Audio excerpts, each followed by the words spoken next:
मेरे सभी दोस्तों को मेरा प्यार भरा नमस्कार। मैं उम्मीद करती हूँ कि आप जहाँ भी हैं खुश हैं और स्वस्थ भी हैं। आज की इस वीडियो में मैं आपके साथ साझा करने आई हूँ यूक्रेन की बर्बादी का जिम्मेदार कौन, इस विषय पर संजय सौंधी जी के विचार। इस वीडियो में स्वर है सुमन शर्मा का। तो आइए देखते हैं कि वर्तमान अंतर्राष्ट्रीय परिदृश्यों में जो हम यूक्रेन और रूस के युद्ध को देखते हैं, तो यहाँ पर केवल यूक्रेन के बारे में बात की यूक्रेन की बर्बादी का जिम्मेदार कौन। यूक्रेन व रूस के युद्ध को प्रारंभ हुए लगभग 3 वर्ष पूरे होने वाले हैं। इस दौरान रूस को जो भी नुकसान हुआ हो, लेकिन यूक्रेन पूरी तरह से बर्बाद हो चुका है।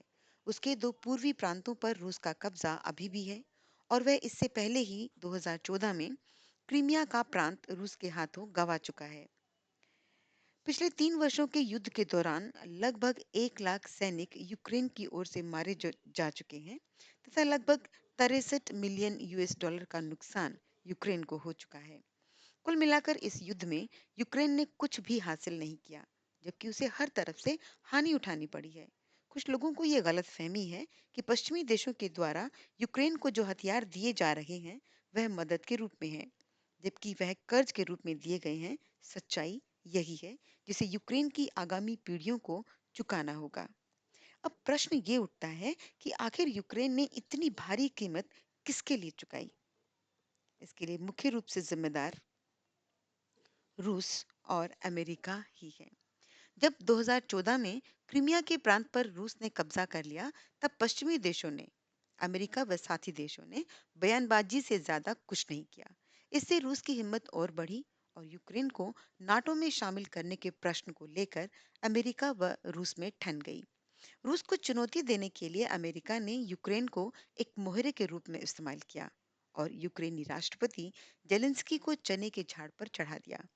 इस पूरी प्रक्रिया में अमेरिका ने विशेष तौर पर जमकर चांदी काटी है।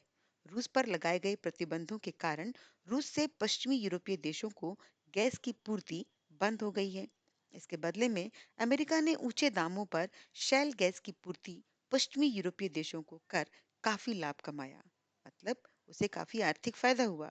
इस युद्ध के फलस्वरूप अमेरिका ने भारी मात्रा में हथियार बेचकर अच्छा लाभ कमाया, क्योंकि इस युद्ध से ये भ्रम टूट गया कि 21वीं सदी में युद्ध नहीं हो सकते, जिसके कारण पूरे विश्व में हथियारों की एक नई दौड़ आरंभ हो गई, जिसका लाभ अमेरिका ने बखूबी उठाया है।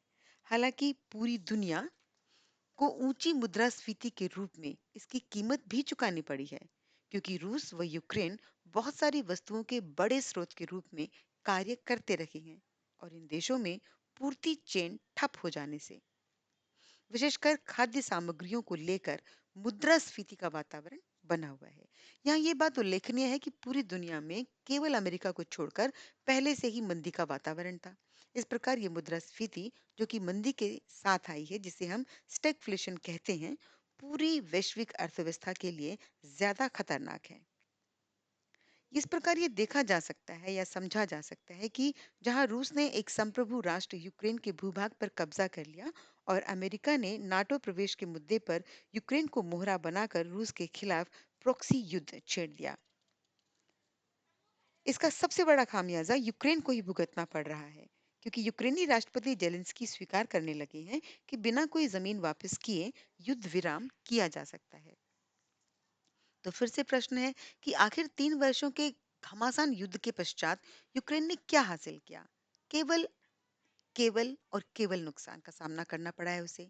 उसे अपनी जमीन, अपने लोग और अपना फिजिकल इंफ्रास्ट्रक्चर, जो कि युद्ध के दौरान रूस के द्वारा नष्ट कर दिया गया है, के रूप में भारी आर्थिक, सांस्कृतिक और राजनीतिक क्षति उठानी पड़ी है। उसके ऊपर बहुत ज्यादा विदेशी ऋण चढ़ चुका है। यूक्रेन के पुनर्निर्माण के नाम पर फिर यूक्रेन को ऋण दिया जाएगा।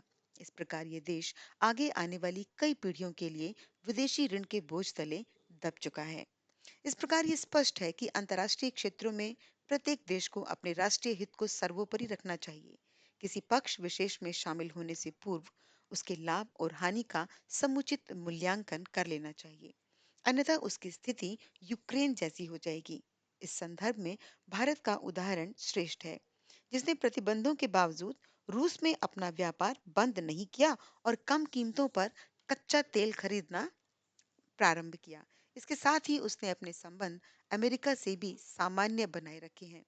इस प्रकार सभी देशों को अपने राष्ट्रीय हितों को सर्वोच्च प्राथमिकता प्रदान करते हुए अपनी विदेश नीति तय करनी चाहिए, न कि उनके मोहरों के रूप में कार्य करना चाहिए, क्योंकि हर किसी देश के लिए उसका अपना अस्तित्व सबसे अहम होता है।